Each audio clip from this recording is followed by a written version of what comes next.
Dewey, promoted to Rear Admiral, was ordered to wait in Manila Bay for the U.S. Army.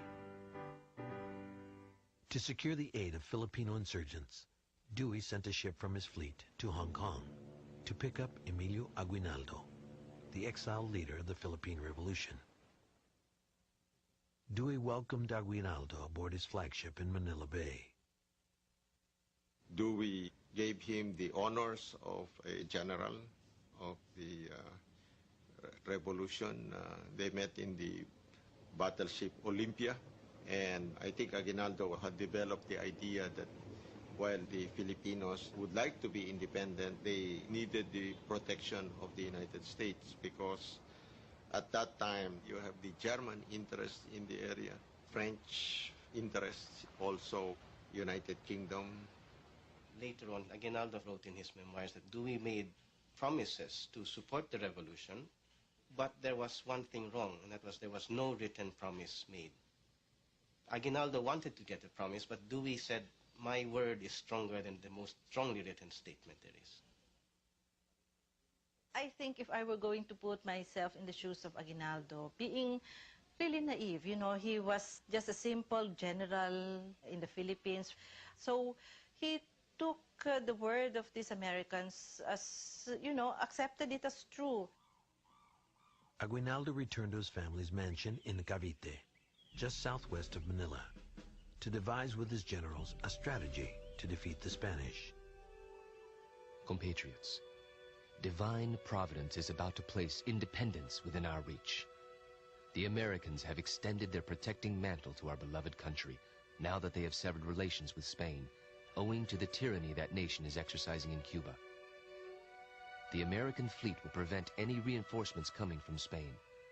There, where you see the American flag flying, assemble in numbers. They are our redeemers.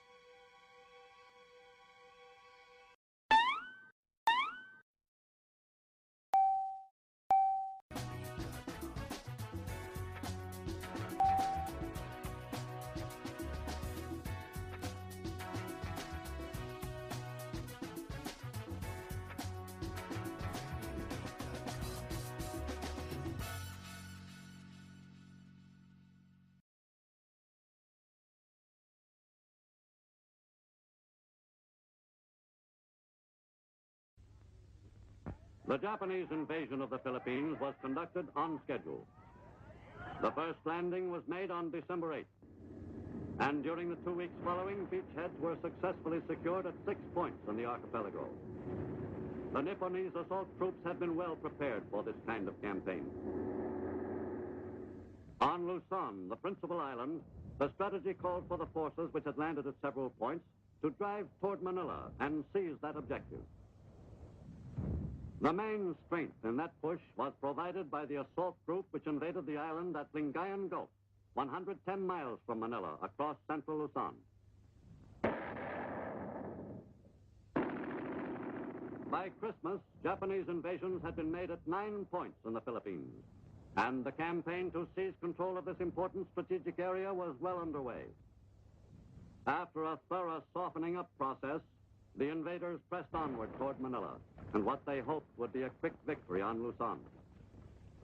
During the first weeks of fighting on Luzon, the Japanese steadily reinforced their original assault units. As 1941 neared its end, the Japanese were succeeding in closing in on Manila from 2 directions. The Japanese plan for choking off the Philippine capital was working perfectly.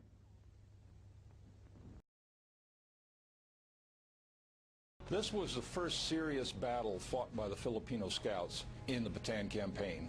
A lot of hope had been placed on their soldierly abilities, and that hope was realized. Despite the bravery of the Philippine scouts, by February the defense of Bataan was beginning to look like a lost cause. Continued Japanese pressure forced the retreat of the US-led forces into the southern third of Bataan. Jungle illnesses like malaria and dysentery were rampant among the troops, and supplies were running out. Dealing with shortages of fresh water, but then more importantly, food. Without enough food, they couldn't last forever.